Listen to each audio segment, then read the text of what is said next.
Oke, bismillahirrahmanirrahim. Assalamualaikum warahmatullahi wabarakatuh. Hari ini kita akan lanjutkan dengan topik berikutnya, yaitu regresi linear atau linear regression. Gitu ya. Tapi sebelum masuk ke materi itu, kita bahas dulu assignment forecasting kemarin. Jadi ini pastikan ini hitungannya adalah 4,5, minnya untuk X, kemudian min untuk Y-nya 334 gitu ya. Oke, setelah itu Anda hitung, ketemu. Kemudian ini digunakan untuk menghitung berikutnya, Anda sudah pahami. Kemudian kita perhitungan untuk B dan A-nya. B-nya itu adalah hasilnya ini 18,929 ini. A-nya adalah 25,5714. Sehingga persamaan forecastingnya saya tulis di sini. Y sama dengan A plus BX 25,57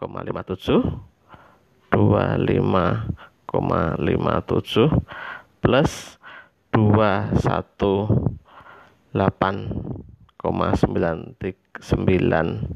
sorry biar nggak jelek, 218,93 atau 929 kalikan dengan X. Nah, ini adalah persamaan forecastingnya. Nah, kemudian nilai forecastingnya. Jadi bagaimanakah profit untuk tahun 2021? Jadi Y 2021 itu adalah Y jika dimasukkan X-nya berapa? X-nya 9. Ini saya tunjukkan di sini. Jadi Y 2021 sini ya. Nah, Y 2021 ini adalah ketika X sama dengan 9 ya. Dari 9 dari mana? Urut aja, dari 7, 8 ya 9. Kan hanya satu setahun gitu ya. Jadi 2021 itu masukkan X 9, 2022 masukkan X-nya 10, dan 2023 masukkan X-nya 11 gitu. Berarti ini B dikalikan 9 plus A, ini juga B dikalikan 10 plus A, ini juga B kalikan 11 plus A. Nah, kalau dihitung, coba nanti dicek apakah hasilnya. Jadi di sini Y 2021 itu kalau dimasukkan ke sini dengan X sama dengan 9 itu adalah 449,06.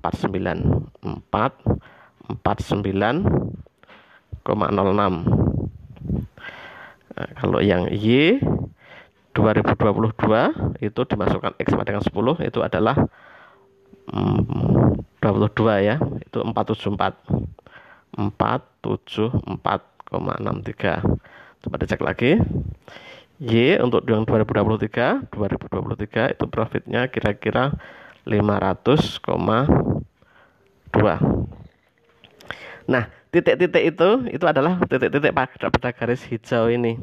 Jadi ini X9, X10, X11 itu adalah ini kalau Anda tarik ke atas gitu. Nah, titik ini adalah titik 449.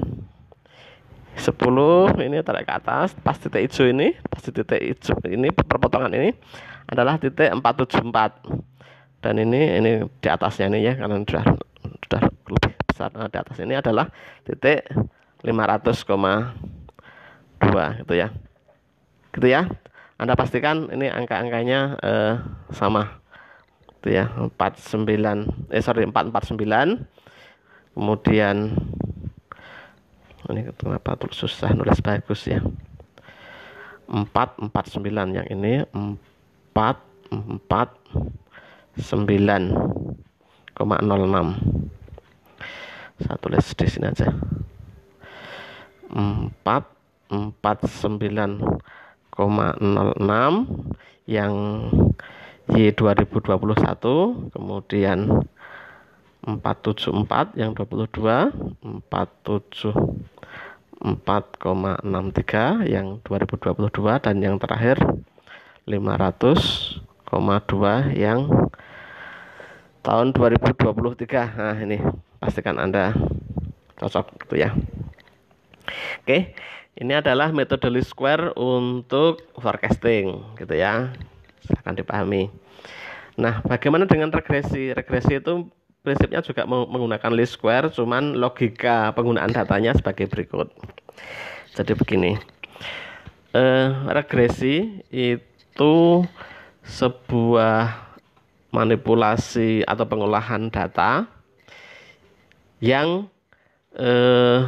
diasumsikan ada korelasinya. Nanti korelasinya seperti apa adalah pelajaran berikutnya, tapi asumsinya dulu sudah Anda pahami bahwa ada variabel yang mempengaruhi dan dipengaruhi. Dalam hal ini adalah kalau data yang kita sajikan ini sudah ada pengertian bahwa jumlah member itu akan mempengaruhi profit. Logis ya, dapat dibayangkan. Ibaratnya semakin banyak jumlah membernya, berarti kan semakin banyak jualannya. Semakin banyak jualannya kan berarti semakin besar opportunity untuk meraih profit. Nah, begitu logikanya. Jadi di sini sudah diasumsikan bahwa kalau ingin meraih profit yang besar, maka kelolalah jumlah membernya, begitu. Yang dikelola jumlah member akan mempengaruhi profit. Nah, berarti member acquisition-nya, jumlah membernya itu dijadikan sebagai variabel yang independen, variabel yang akan diatur, dan profitnya adalah sebagai variabel yang dependen, yang terikat, yang akan dihasilkan, begitu. Proses berikutnya sama. Jadi bedanya dengan yang forecasting tadi itu, yang variabel X-nya itu hanya tergantung kepada tahun, angka urut, begitu. Kalau dalam hal ini angkanya sudah tidak harus urut lagi ya, 8, 10. Nah, seperti di sini. 8 langsung 10, 10 11, langsung 15, langsung 19. Ini tetap 19, 22, 24. Ini kan tidak urut. Nah, ini adalah data akuisisi member yang akan dijadikan diolah sebagai variabel yang bebasnya. Nah, variabel terikatnya sama dengan yang tadi, profit, begitu ya. Jadi kalau diambil dari kasus yang awal tadi, itu diambil dari ini, atau saya hapus dulu yang ini biar tidak mengganggu. Jadi ini adalah kasus awalnya, data mentahnya, begitu. Nah, kalau kita urusannya adalah urusan ingin membuat regresi linear, itu yang akan kita atur atau kita olah adalah bagaimana mengolah antara jumlah member untuk menghasilkan profit yang diinginkan dalam hal ini. Ini adalah variabel bebasnya, ini adalah variabel terikatnya, ini adalah independen. Bebas itu independen. Independen variabel, ini adalah dependent. Jadi yang perlu Anda pahami secara logika adalah Anda bisa memahami bahwa jumlah member itu mempengaruhi profit, gitu aja. Jangan terbalik. Yang menghasilkan profit adalah jumlah member, gitu ya. Oke. Kalau sudah begitu, sudah dipahami, prosesnya sama dengan yang forecasting tadi, hanya berubah di variabel X-nya. Nah, prosesnya sama. Ini adalah sigma X, ini adalah sigma X. Berarti Anda nanti hitung X bar-nya dulu berapa. Ini adalah sigma Y. Berarti Anda dulu hitung Y bar-nya dulu berapa. Itu ya. Kemudian Anda dengan ini Anda sudah bisa menghitung bagian ini. Angka-angka ini Anda harus pahami dapatnya dari mana. Dari 8 min. Itu ya. Gitu ya, Anda sudah bisa memahami. Kemudian ini adalah Y min X, ini Y min sama caranya. Kemudian nah ini adalah ini kali ini itu hasilnya ini. Kemudian yang bagian yang digunakan untuk sekarang itu yang ini dulu. Ini adalah kuadrat dari ini, dikuadratkan. Nah, yang ini dipakai untuk besok, yang square Y ini pakai untuk korelasi besok. Sampai di sini Anda sudah bisa menghitung seperti kemarin. Anda intinya nanti mencari persamaan Y sama dengan A plus BX gitu ya. Anda mencari ini dengan B itu sama dengan rumusnya kemarin, 1/1 apa? B itu adalah sigma dari X min Y min gitu ya, dibagi ini yang kuadrat, sigma dari X min kuadrat, berarti yang ini dibagi ini gitu ya. Oke, setelah ketemu B nanti Anda hitung yang A-nya. A adalah ini tinggal dibalik, Y min sudah ketemu dihitung di depan, dikurangi B X min sudah kita di depan. Nah kemudian Anda balikkan dalam bentuk ini. Kalau sudah ketemu, ini masukkan ke sini, ini masukkan ke sini, ketemu persamaan regresi. Kalau kemarin persamaan forecasting namanya, ini persamaan regresi, regresi linear. Y sama dengan A plus BX, di mana A dan B nya sudah angka ya. Ini sudah angka, ini sudah angka. Nah, fungsinya untuk apa? Untuk memanipulasi. Jadi kalau Anda, jadi begini, jika Anda ingin profit ke depannya itu 450, berapakah member acquisition? Nah, nanti pertanyaan assignment-nya, ini sebagai assignment ya. Nanti pertanyaan assignment berapa jumlah member acquisition